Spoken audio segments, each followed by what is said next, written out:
আজ সোমবার 19 মাঘ 2026 সালের 2রা ফেব্রুয়ারি, কর্কট রাশি, কর্কট লগ্ন, ক্যান্সার সাইনের জাতক জাতিকাদের আজকের দিনটি কিন্তু মধ্যম প্রকৃতির অতিবাহিত হবে।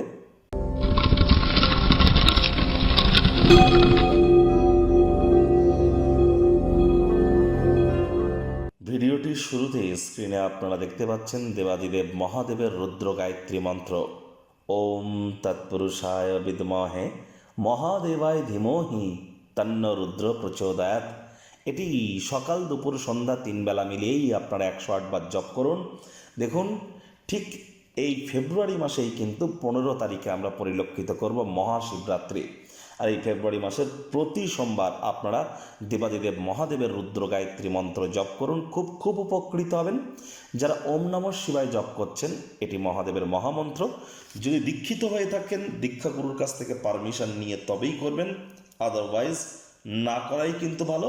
আপনার মহাদেবের রুদ্র গায়ত্রী মন্ত্র জপ করুন, অথবা শিবায় নমঃ কিন্তু আপনারা বলতে পারেন। আর হ্যাঁ, অবশ্যই আজ ব্ল্যাক এবং ব্লু কালারের ড্রেস পরিধান করা থেকে বিরত থাকুন। যারা দীর্ঘদিন ধরে মানসিক অবসাদে ভুগছেন, তাদেরকে বলবো বাড়ির উত্তর পূর্ব কোণে একটি সাদা কাপড়ে, সুতির কাপড়ে পুঁটলি করে বেঁধে আপনারা কিছুটা 1 কেজি মতো আতপ চাল বা বাসমতি রাইস রেখে দিন। এটা আপনার মায়ের কাছ থেকে নিয়ে আপনি রেখে দিন, অথবা দুধের সর বা মালাই গায়ে মেখে আপনারা স্নান করুন, চাঁদের আলো গায়ে লাগান। এগুলি আপনাদেরকে বহুলাংশ উপকৃত করতে চলেছে। ভাগ্য মিটার আজ আপনাদের বলছে 7 আউট অফ 10 ভাগ্য আপনাদের অনুকূলেই থাকবে। প্রেম, দাম্পত্য, কর্মজাগতিক ক্ষেত্রে আপনাদেরকে একটু সাবধানতা অবলম্বন করেই চলতে হবে। আজ কায়িক পরিশ্রম হলেও শরীর মনে সতেজতা এবং তরতাজাই আপনারা অনুভব করবেন। দীর্ঘদিনের পুরনো রোগশোক, অসুস্থতা থেকে আজ মুক্তি প্রাপ্তি করবার দিন, পরিত্রাণ প্রাপ্তি করবার দিন। আজ জীবনকে উপভোগ করবার জন্য হালকা মেজাজে থাকবেন, সঠিক মেজাজে থাকবেন। অর্থগত ব্যাপারে আয় ইনকাম বাড়বে। নতুন উদ্যোগ পরিকল্পনার পাশাপাশি নতুন নির্মাণ কার্যের শুরুয়াতও আজ করা যেতেই পারে। অচেনা কোনো ব্যক্তিবর্গের পরামর্শে যদি অর্থ বিনিয়োগ করেন, তাহলে অবশ্যই আজ আপনারা চেষ্টা করবেন সেটি বিচার বিবেচনা করেই করবার। চাকরিজীবীদের অফিসে কম কথা বলে কাজ বেশি করতে হবে, মনের থেকে মস্তিষ্ককে বেশি দাম দিতে হবে। কর্মক্ষেত্রে কোনো ভুল যদি আপনি করে থাকেন, আগে থেকেই নিজেই স্বীকার করে নিন, তবেই কিন্তু পরিস্থিতি আপনার পক্ষে যাবে। অন্যথায় আপনার চরিত্র নিয়ে বিশ্লেষণ কিন্তু মানুষজন করতেই পারে।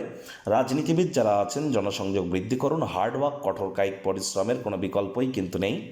শিক্ষার্থী বিদ্যার্থীদের পড়াশোনায় মনোযোগ আরও বৃদ্ধি করতে হবে। উচ্চশিক্ষার জন্য যারা বিদেশ যাত্রার কথা ভাবছিলেন, ভাগ্যদেবীও আজ আপনাদের পক্ষে নেই। সন্তান সন্ততি থেকে থাকলে তাদের দিকে সজাগ দৃষ্টি আপনারা বজায় রাখুন। হাউস ওয়াইফ যারা আছেন, দিনের শুরুটা তাড়াতাড়ি করুন। প্রেমিক প্রেমিকা, স্বামী স্ত্রী, না ভাব ভালোবাসা, রোম্যান্স, না তর্ক বিতর্ক, অশান্তি, কোনোটাতেই বাড়াবাড়ি যেন করবেন না। অন্যান্য দিনের ন্যায় আজকের দিনটিকে সাধারণ হিসাবে ট্রিট করবার আপ্রাণ প্রচেষ্টা আপনাদেরকে করতে হবে। শত্রুপক্ষ, বিরোধী পক্ষ আজ কিন্তু খুব একটি শক্তিশালী থাকছে না। কাউকে অভাব অভিযোগ করবার কোনো সুযোগ যেন দেবেন না। পরিবার পরিজনদের সাথে ভাব ভালোবাসা আজ বাড়বে। পরিবারের সদস্যদেরকে বোঝান যে আপনি তাদের ভালোবাসেন, কেয়ার করেন, পরোয়া করেন। তবে মুখ দিয়ে বলে বোঝানোর কোনো না বুঝিয়ে সংবেদনশীল কর্মের মাধ্যমে বোঝানোর চেষ্টা করুন। শরীরে চোট আঘাত কিন্তু লাগতেই পারে। আপনার বাচ্চা কাচ্চা থেকে থাকলে তাদের দিকেও নজর দিন।